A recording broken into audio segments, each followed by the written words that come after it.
시청하시기 전에 구독과 좋아요 꼭 부탁드립니다. 감사합니다.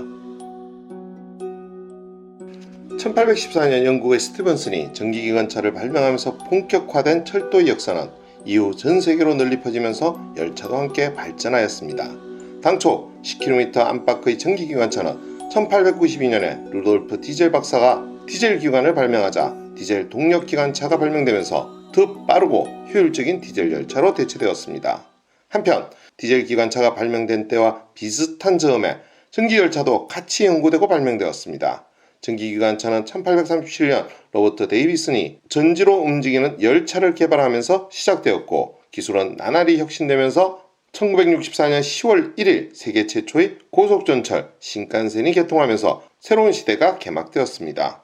우리나라도 지난 2004년 4월 1일 KTX가 개통하면서 고속열차 시대를 열었지만, KTX가 자랑하는 최고 속도 320km는 그닥 빠른 속도라 할 수 없었습니다. 왜냐하면 이보다 앞선 2002년 12월 중국 상하이에서 개통한 상하이 포동간 자기부상열차 상용선이 자그마치 시속 430km의 엄청난 속도를 자랑했기 때문입니다. 2003년 11월엔 시속 501km를 기록하기도 했습니다. 그런데 이보다 2배 이상 빠른 새로운 개념의 열차가 개발되고 있는데, 그것이 바로 꿈의 교통수단이라고 일컫는 하이프루프입니다. 하이프루프는 2013년 전기차 업체 테슬라 최고 경영자인 일론 머스크가 처음 제안한 것으로, 진공상태에 가까운 터널 안에 자기 부상형 객차를 투입해 운영하는 교통 시스템을 말합니다. 터널 안의 공기를 빼내 고도 60km의 승층성 대기의 공기 밀도 수준으로 만들어 공기의 저항을 최소화하고, 추진력은 자기 부상열차와 같이 자석을 통해 얻는 방식입니다. 캡슐 아랫부분에 자석이 놓여있고 터널 바닥에는 자기장이 흐릅니다. 같은 극의 자석은 서로 밀어내고 다른 극은 서로 잡아당깁니다. 캡슐이 터널을 지나가는 동안 터널 속 자기장은 수시로 바뀌는데, 캡슐 안쪽에는 끌어당기는 힘이, 뒤쪽에는 밀어내는 힘이 발생합니다.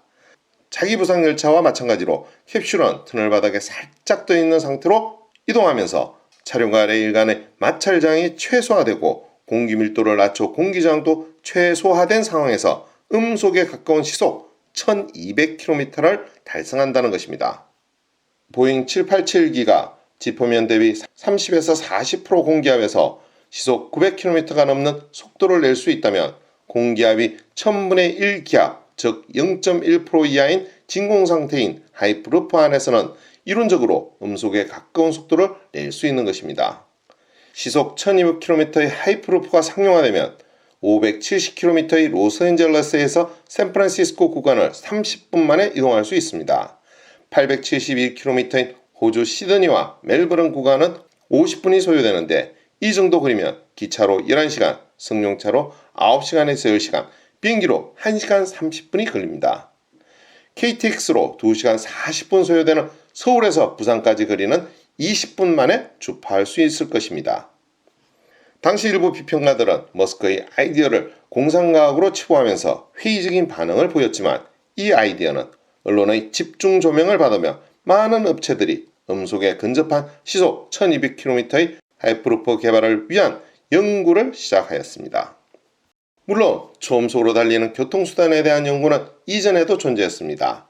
1987년부터 시작된 스위스 메트로의 프로젝트는 0.1기압의 저진공 튜브 내에서 자기 부상 열차가 최고 시속 500km 이상으로 주행하는 시스템의 기초 연구를 진행한 바 있습니다.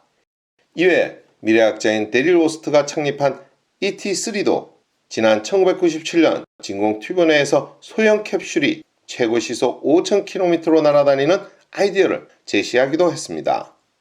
하이프루프가 차세대 교통수단으로 주목받는 가장 큰 이유는 시스템의 구조가 간단하다는 점과 비용이 다른 초고속 교통수단에 비해 낮다는 점 때문입니다.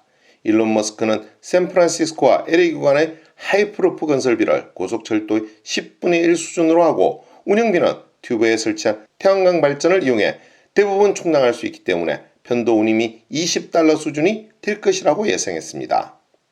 여기에 더하여 진공 튜브 안에서 이동하기 때문에 소음이 없고, 안개나 태풍 같은 날씨에 대한 제약도 없습니다. 동력을 태양열 에너지로 사용하다 보니 당연히 이산화탄소 발생도 없기에 매우 친환경적인 교통 시스템이라는 것입니다. 하이프루프 기술은 미국뿐만 아니라 유럽, 중국, 캐나다, 아랍에미레이트, 인도 등에서도 정부 주도로 활발히 추진되고 있습니다. 국내에서는 지난 2009년부터 한국철도기술연구원을 중심으로 한국형 하이프루프 기술인 HTX 연구가 시작되었습니다. 하이퍼튜브는 0.001 기압 EI 튜브 안에서 캡슐 차량이 튜브 바닥에서 부상해 최고 1200km 이상으로 주행하는 시스템입니다. 그리고 지난 2020년 11월 8일 영국의 억만장자 기업인 리처드 브랜슨 버진그룹 회장이 이끄는 버진 하이프루프 원사가 미국의 라스베가스 인근 네바다 사막의 실험 터널에서 첫 유인 시험 주행을 성공시키면서 다시 한번 세상의 주목을 받았습니다. 시험 주행에는 버진 관계자 2명이 참여해 10여 초에 500m 실험 터널을 주파했으며 최대 시속 172km였습니다. 그리고 172km를 도달하는 데는 불과 6.25초 걸렸습니다. 시험 주행에 참가한 세라 루시에는 BBC와의 인터뷰에서 주행거리가 짧아 긴 트랙을 달릴 때보다 가속이 많이 빨랐다고 느꼈지만 몸에 이상 없이 진행됐고 전혀 롤러코스터 같지 않았다고 이야기했습니다. 버진 하이프루프는 2014년 하이프루프 테크놀로지란 이름으로 출발해 2016년 하이프루프 1으로 이름을 바꾼 뒤 2017년 리처드 브랜슨 회장이 이끄는 버진 그룹에 인수된 이후 현재의 이름을 갖게 되었습니다. 시속 600마일의 하이프루프 개발을 최종 목표로 하고 있는 버진 하이프루프는 2025년까지 안전 인정을 받은 뒤 2030년부터 상용화한다는 목표를 갖고 있습니다. 이 시험 주행의 경우 하이프루프의 최종 목표 속도보다는 한참 낮은 속도로 테스트가 진행되었지만 유인 주행의 가장 큰 걸림돌이었던 안전성을 일부 검증했다라고 할 수 있을 것입니다. 하이프루프의 상용화를 위해선 해결해야 할 과제도 많이 남아 있습니다. 첫째는 공기 누출 차단 기술입니다. 진공 튜브 설계의 관건은 공기가 새지 않도록 외부와 내부를 완벽하게 차단하는 것입니다. 그래야만 초고속을 실현할 저기압 환경을 달성할 수 있기 때문입니다. 두 번째는 튜브의 안전성 확보입니다. 하이프루프 트랙을 구성하는 튜브는 자체의 하중을 견뎌야 하는 것은 물론 열차인 포드의 하중과 고속 주행에 따른 충격 및 열팽창을 견뎌야 합니다. 이런 환경을 이기지 못해 자칫 튜브가 변형되거나 균열이라도 발생하면 대형 사고가 발생할 수 있을 것입니다.